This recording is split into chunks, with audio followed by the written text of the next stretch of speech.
Project D2O ගැන අපි හිතාගෙන හිටපු හැම දෙයක්ම වැරදි. 1998 අවුරුද්දේ මැණික්ගල් කන්ද කියන ගමට උල්කාපාතයක් වැටෙනවා. ඒ කාලේ මේ ගමේ වනාන්තරවල වාසය කරපු ගෝත්‍රිකයන් වර්ගයක් වෙන චක්‍රයන් මේක සූර්ය දෙවියන්ගේ වස්තුවක් විදිහට සලකන්න ගන්නවා. චක්‍රයන් මේකට පුද පූජා පවත්වන්න ගන්නවා. ඊට පස්සේ මේක ආගමක් විදිහට සලකනවත් එක්ක පුරහඳ පායන දවසට මංගල්‍යයක් කරනවා. මේකෙදි පිටසක්වල ලෝකෙකට දොරටුවක් විවෘත වෙනවා. චක්‍ර ගෝත්‍රිකයෝ මේක දෙවියන්ගේ හාස්කමක් විදිහට සැලකුවත් මේකෙන් වෙලා තියෙන්නේ පිටසක්වල ජීවීන් කොට්ටාශයක් පෘථුවියට ඇතුල් වෙන එක විතරයි. ඒ වැටුණු උල්කාවේ කොටස් පාවිච්චි කරලා චක්‍ර ගෝත්‍රිකයෝ හදන මේ පූජනීය වස්තුව සක්වල ජීවීන් කොට්ටාශයක් වෙන D2O එහෙමත් නැත්තම් ඩරක්සෝ කියන ප්‍රභේදයේ කෞතුක වස්තුවක් වෙනවා.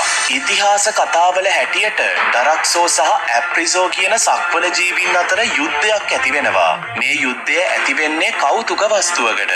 ආලෝක වර්ෂ ගණනාවක් දුරින් තියෙන වෙරියෙන්සෝ කියන ග්‍රහලෝකයේ යුද්ධයක් අතරතුරදී යානාවක ගබඩා කරලා තිබුණු කෞතුක වස්තුව විනාශ වෙලා කොටස් විදිහට පැතිර යනවා. මේකෙන් එක කොටසක් ලංකාවේ මැණික්ගල් කන්දට වැටෙනවා. 1998 අවුරුද්දේ ඒ ඩරක්සෝ සහ ඇප්‍රිසෝ යුද්ධ වෙලා වසර ගණනාවකට පස්සේ මේකට ලංකාවේ මිනිස්සු පුද පූජා කරන්න ගන්නවත් එක්ක සක්වල ජීවීන්ට මේක තියෙන තැන හොයා ගන්න පුළුවන් වෙනවා.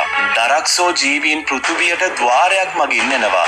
මෙතනදී මේ ජීවීන් මිනිස්සු පැහැරගෙන පරීක්ෂණ කරන්න ගන්නවා. මේකෙදි හෙළි වෙනවා මිනිස්සුන්ගේ ඇඟ ඇතුලේ අසාමාන්‍ය විදිහට ඩරක්සෝ වර්ගයා බෝ කරන්න පුළුවන් කියලා. ඉතින් සක්වල ජීවීන් මිනිස්සු පැහැරගෙන එයාලගේ ඇඟ ඇතුලේ වර්ගයා බෝ කරන්න ගන්නවා. මෙතනදී ඩරක්සෝ ජීවීන් අසමත් වෙනවා. වර්ගයා බෝ වෙනවා වෙනුවට මිනිස්සු ලේ පිපාසිත රාක්ෂයන් බවට පත් වෙනවා.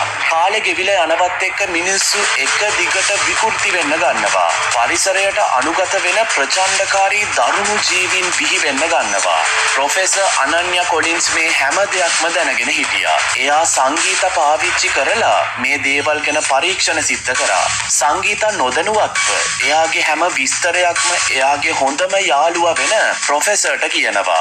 මෙතනදී ප්‍රොෆෙසර් දරුණු අනාවරණයක් කරනවා. එයාගේ පරීක්ෂණ වාර්තාවල හැටියට ඩරක්සෝ ජීවීන් එයාලගේ වර්ගයා බෝ කරන්න හදන්නේ ගස් ඇතුලේ. වාර්තාවල හැටියට ඒක සාර්ථක වෙනවා. ප්‍රොෆෙසර් දැනගන්නවා මේ ජීවීන් දරුණු අවියක් විදිහට පාවිච්චි කරන්න පුළුවන් කියලා. මේ ජීවීන් රතු ආලෝකයට වගේම උෂ්ණත්වයට භීතියක් දක්වනවා කියලා මෙතනින් හෙළි වෙනවා. මේක හෙළි වෙන්නේ මැලෝරිස් රෙඩ් ලයිට් බ්ලූ ලයිට් කියන පරීක්ෂණයේදී.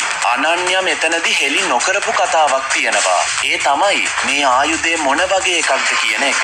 මේවා අහනවත් එක්ක අපි හැමෝම ගොඩක් භීතියටපත් වෙන්න ගත්තා.